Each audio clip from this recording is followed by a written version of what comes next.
Hi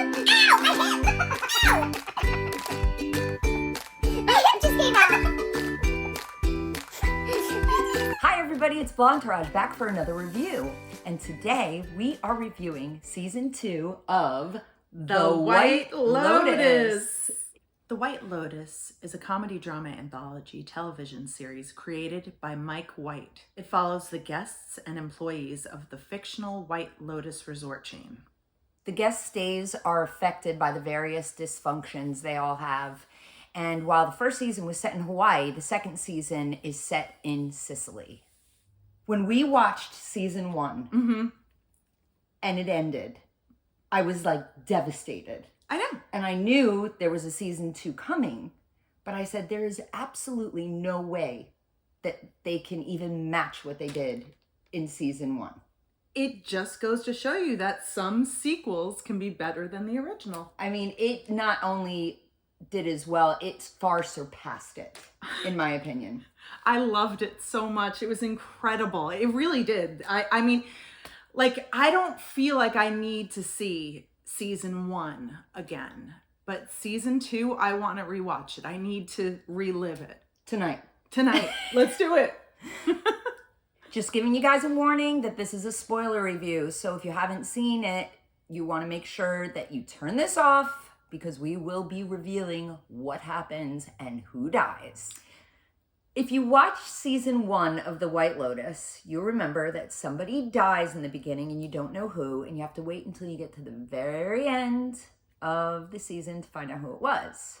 And you were pretty shocked. Yeah. Same thing with this one. So, season 2 opens up with Daphne swimming in the water after talking to a couple of tourists saying how great it is there. She walks into the water, goes for a little swim, and comes upon a dead body floating in the ocean. And the entire time I was watching this, I really thought it was going to be Dominic. I don't know why. Really? Yes. I felt like Cameron was too obvious.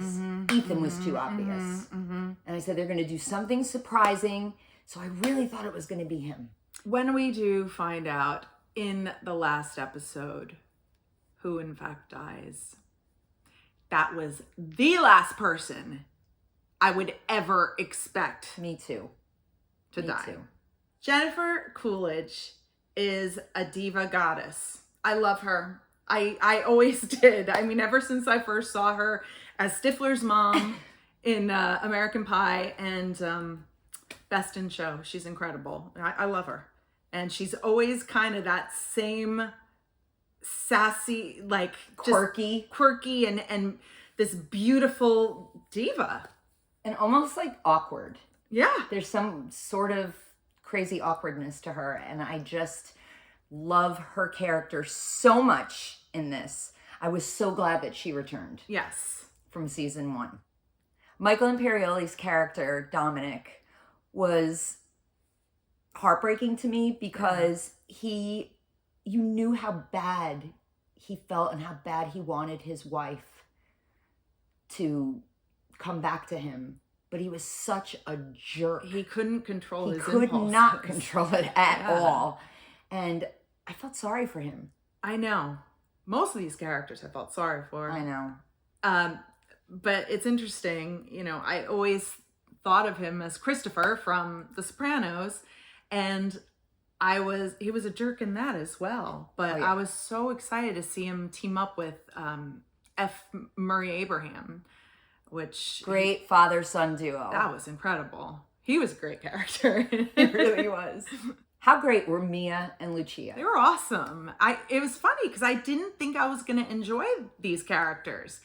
And my favorite thing about them was their transition. Lucia was this wild one, and Mia was very soft-spoken. And then all of a sudden, you see it shift. Yeah. Please, let's talk about Theo. Theo James. Oh my gosh. The man is just perfect. His character was a real jerk. Oh, I hated his character. Yeah. I hated it. Especially after The Time Traveler's Wife, where I fell in love with him. Oh, I had never gosh. seen him in anything before. Nothing. And when I saw The Time Traveler's Wife, I really thought his acting was some of the best I'd ever seen. And then in this, he was wonderful, but his character was just a real, I don't, just so full of himself and entitled, and it's just people like that just drive me phony. nuts. He was a major phony. Yeah. Aubrey Plaza as Harper. She was interesting because I know her as a comedian. I knew nothing of her. I have never seen her before. This was the first time. It was just the character of her. That is so not what I've seen in the past of her. Just because she was in the beginning, she was also very, very, rigid. stuffy and rigid. Very, very rigid. I didn't like her character at first. And then she really started to grow on me. And I fell in love with her. And again, felt sorry for her. Yeah. Have you ever seen Will Sharp in anything? Nothing. Played Ethan. Nothing. Me neither. And I thought it was interesting because you could see that Cameron and him, Cameron's this big, guy who looks like he would steal your girlfriend. Whereas Ethan was just kind of just mellow More and subdued and subtle. Subdued. Yeah. And but there was a scene it was the last episode, right? Yeah. I texted Angela and I'm like, oh my gosh, did you see him get out of the water with that white t-shirt on? Whoa. Oh my gosh. I was like, Cameron who? Megan Fahey as Daphne. She is a very heartbreaking character. Really heartbreaking. I wanted to hate her in the beginning because she was so full of herself and so arrogant. And it was all masking so much pain on the inside. There was something I admired about her, which was the whole free and a carefree attitude. But that was a part of masking everything and all that pain and all that, knowing that Cameron cheated on her all the time. It was heartbreaking. The last episode, when Ethan says to her, I think something happened between Harper and Cameron, there's like a 30-second shot of her. You just read everything, every emotion going on in her face. Yes. And it goes from sadness to calculating. Yeah. And it is some of the most brilliant acting I've seen in this show. I mean, everyone was great, but that scene right there was so incredible. I loved Valentina. I did too. She was so funny.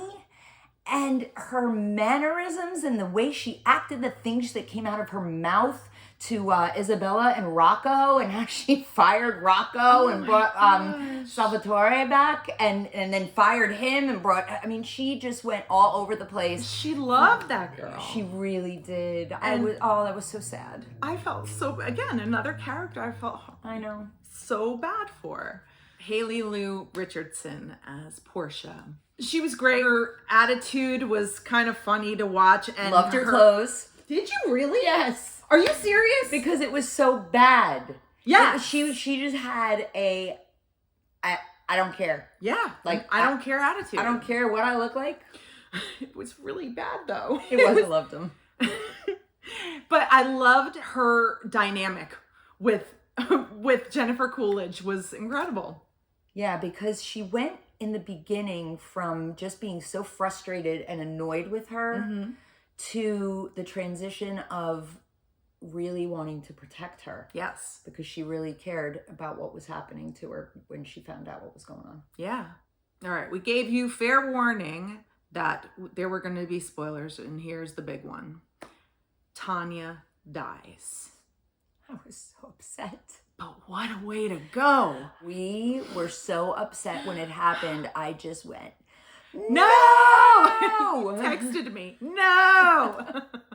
When Tanya is on the yacht and they drop the anchor and they say her little boy toy from the night before is coming to bring her to the island. If you had any doubt in your mind up to this point that they weren't going to try to kill her, it was clarified at this moment. Absolutely. So now you're left with the uncomfortableness of her figuring out how the heck she is going to get off this boat in one piece and alive. I loved how she just grabbed that bag, locked herself in the bedroom, and then all of a sudden opened it up, and sure as anything, where there was the rope, there was the duct tape, there was the gun, and it was so heartbreaking because you could see how the terror in her eyes, face, and I know. she was holding up the gun and shaking, Shaking and crying. Oh, it was so sad. And when they busted in, man, she was a freaking assassin. She got them all. Absolutely. So you were like, yes, she's gonna survive. Yep. This is great. She's gonna make it. And you're still thinking to yourself, okay, well, who's gonna die? There's not much time left. Well, then one of the guys jumped off the ship, and I was like, well, maybe it's him. Yeah. No.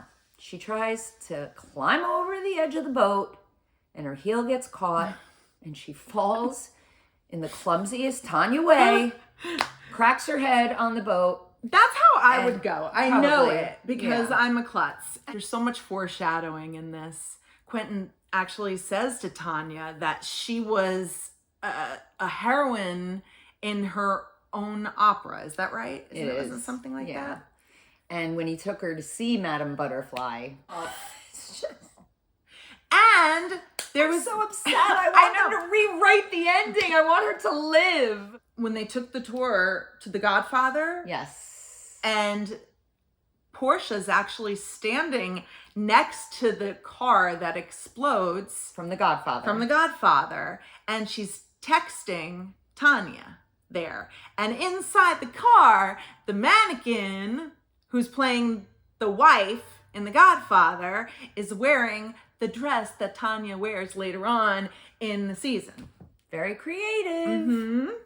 And when she goes and has the fortune teller come to the hotel, You are so negative. You are so negative. So we had to look up what the fortune teller was saying, and said La pazza ti porterà al, which translates to the crazy woman will bring you to. There you go. Who knew? it was all told to us. Another interesting fact is in the end of the last season, Tanya's sitting with Greg in the last episode and he's talking about his health issues. Mm-hmm. And she says, I've had every kind of treatment over the years.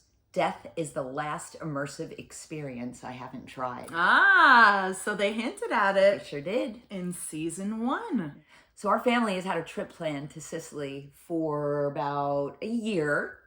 And we found out that our hotel is so close to where they filmed the White Lotus. And we are definitely going there to visit. I believe we're going to get to go in that tunnel. Yes. We're going to go by the pool and even go to the island at the very end. Which island? The one where... Oh, where... Mm-hmm. Yeah. Mm-hmm. Mm-hmm. We won't spoil that part for you. But we're very excited about going there. As you can tell, we loved the White Lotus. It's so amazing. We need to watch it again. We are going to watch it again. Mm-hmm. We might even review it again because maybe we'll pick up on more things. You never know. Yeah.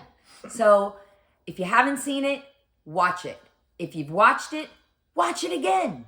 And I can't wait for season 3. I know. You know there's going to be season 3. Yes. Mike White actually hinted Without at Jennifer. it. I know. Don't remind me. I know.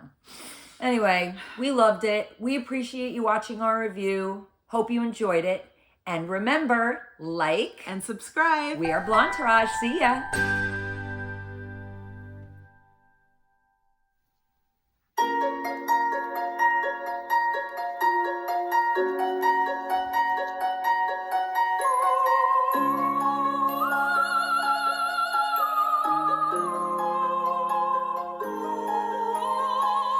Little